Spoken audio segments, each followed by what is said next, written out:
عثمان غنی رضی اللہ تعالیٰ عنہ عشاء کی نماز پڑھ کے 2 رکعتوں کی نیت باندھتے تھے، 15 سپارے پہلی رکعت میں پڑھ دیتے تھے اور 15 سپارے قرآن مجید کے دوسری رکعت میں پڑھ دیتے تھے۔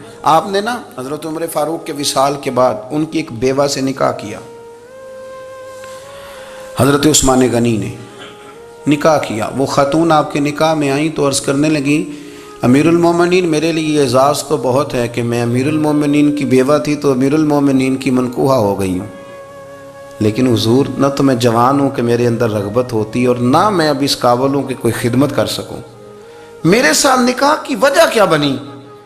تو عثمان غنی رو پڑے، فرمانے لگے میں نے عمر فاروق کو مسجد میں اپنے رب سے ڈرتے ہوئے دیکھا ہے، میں نے اسے روتے ہوئے دیکھا ہے، عدل کرتے دیکھا ہے، انصاف کرتے دیکھا ہے، امت کی خیر خواہی کرتے دیکھا۔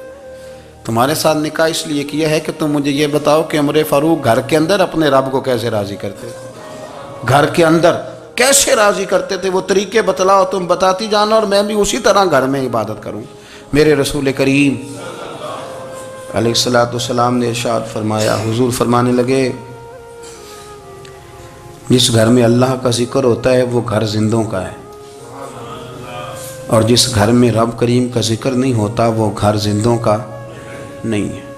گھر نا ہم نا کتابوں میں پڑھتے ہیں کہ ایک بزرگ کہتے ہیں، حضرت فضیل بن عیاض کہتے ہیں کہ میں ایک گلی سے گزر رہا تھا تو گھر کے اندر سے کسی قاری سامنے قرآن کی آیت پڑھ دی، وَلِمَنْ خَافَ مَقَامَ رَبِّهِ جَنَّتَانِ، میں میرے کانوں سے ٹکرائی تو اللہ نے میری کایا ہی پلٹ دی، میں توبہ کر گیا۔ اب گھر کے اندر سے آواز آئے تو صحیح نہ تلاوت کی، پر اندر سے آواز آتی نہیں، یا ڈیک بجنے کی آواز آتی ہے، یا ٹی وی چلنے کی آواز آتی ہے، یا دھوم مچانے کی آواز آتی ہے۔ عبادت کا وہ جو خاص شوق تھا، وہ جو حسن تھا، وہ جو توانائی تھی، وہ جو بات تھی۔ ایک جگہ پہ ہم بیٹھے تھے تو وہاں ایک صاحب آئے اور انہوں نے آتے ہی کہا کہ مہربانی کریں ذرا مجھے مصلی دے دیں، میرے نہ کچھ نفل رہ گئے۔ تو میں نے وضو کر لیا تو کوئی مصلی مل جائے، مصلی انہیں دے دیا گیا، وہ مصلی لے کے چلے گئے تو پیچھے ایک صاحب نے تبصرہ کیا، کہنے نے کتنا ریاکار بندہ ہے، لوگوں کو دکھا رہا ہے کہ میں نفل پڑھتا ہوں، ہے کوئی بات کرنے والی؟ میں نے اسے کہا تو مہربانی کرنا، اس طرح کی ریاکاری تو بھی کر، پکڑ مصلی اور جا تو بھی تھوڑی ریاکاری کر کے آ، اٹھ ذرا شکر کر، کوئی یہ ریاکار بھی ملا ہے، کوئی نفل پڑھ کے ریاکاری کر رہا ہے۔ اللہ کا میں کہتا ہوں کو پڑھے تو صحیح نہیں، یہ کوئی دور ہے نفل پڑھنے کا؟ اس میں تو لوگوں کا مزاج ہی نہیں، طبیعت ہی نہیں۔ میں نے کہا چل مہربانی کر، یہ لے مصلی اور تو بھی جا تھوڑی سی یا کر یا ریاکاری کرو تو صحیح نا، مزاج ہی نہیں، ذوق۔ جمعے کی نماز پڑھ کے یوں دنیا بھاگتی ہے، او ہو پتہ نہیں کون سی پیچھے آگ تھی جو بجھائی جائے گی، اور آج تک لوگ مسئلہ پوچھ رہے ہیں کہ جمعے کی بعد والی سنتیں کتنی ہوتی ہیں۔ میں نے کہا کتنے سال ہو گئے جمعہ پڑھتے، کتنے سال ہو گئے، ابھی تک سنتوں کا نہیں پتہ، ابھی تک نے علم کے پہلے کتنی رکھتے ہیں اور بعد میں کتنی رکھتے ہیں۔ فجر کی سنتیں کب پڑھنی چاہیے، سنو فجر کی سنتوں کے بارے میں۔ میرے رسول کریم سید عالم صلی اللہ تعالیٰ علیہ وسلم سے ایک صحابی نے پوچھا تھا، حضور میری فجر کی سنتیں رہ گئیں یا رہ جاتی ہیں تو حکم کیا ہے؟ کیا انداز ہے حضور کا، بخاری مسلم کے لفظ سنو۔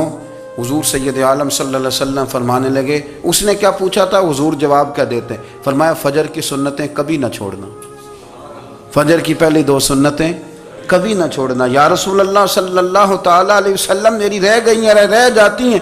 فرمایا فجر کی 2 سنتیں نہ چھوڑنا، فرمایا فجر کی پہلی 2 سنتیں مجھے دنیا اور دنیا کے اندر جو کچھ ہے وہ سب سے زیادہ پیاری ہے۔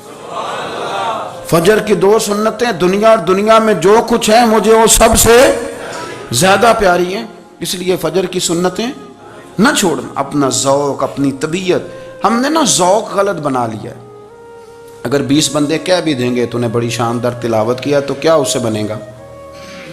100 بندہ کہہ بھی دے تیری کیا بات ہے، کیا بات ہے نعت خاں کی، کیا بات ہے علامہ صاحب کی، پیر صاحب کی، پیر مہر علی شاہ صاحب رحمت اللہ علیہ، آپ تشریف فرما تھے تو آپ کے ایک ہی بیٹے بابو جی جن کو کہا جاتا ہے، جس دن صاحبزادے پیدا ہوئے تو خادم نہ وہاں سے نکلا، ان لوگوں کے شوق اور طرح کے تھے نا تو ان کی توجہ بھی اپنے شوق کی طرف رہتی، تو خادم نکلا اندر سے، پیر صاحب مبارک ہو، پیر صاحب مبارک ہو، پیر صاحب مبارک ہو، پیر صاحب مبارک، وہ شور کر رہے ہیں، تو پیر صاحب کو وجد ہو گیا، اللہ اکبر اللہ اکبر اللہ، وہ کیا ہوا، کس بات کی مبارک دے رہے ہو؟ عرض کی حضور اللہ نے بیٹا دیا ہے۔ تو آپ فرمانے لگے اچھا حضور آپ کیا ہوا، آپ تو پریشان ہو گئے؟ فرمانے لگے جب تو نے 3 دفعہ کہا نا مہر علی کو مبارک ہو، تو میں سمجھا تھا شاید تجھے کسی نے بتا دیا ہے کہ مہر علی سے اللہ راضی ہو گیا۔ میں سمجھا تھا کہ شاید تو یہ خبر لے کے آیا ہے کہ کسی نے بتایا ہے کہ مجھے آج خبر ملی ہے کہ مہر علی سے رب اچھا پتر ہوا ہے، الحمدللہ اللہ کا شکر ہے، پر میرے لیے مبارک کا دن وہ ہوگا جب میرا رب کہے گا کہ میں مہر علی سے راضی ہوں، میرے محبوب کہیں گے کہ میں مہر علی سے۔ آپ بات کو سمجھ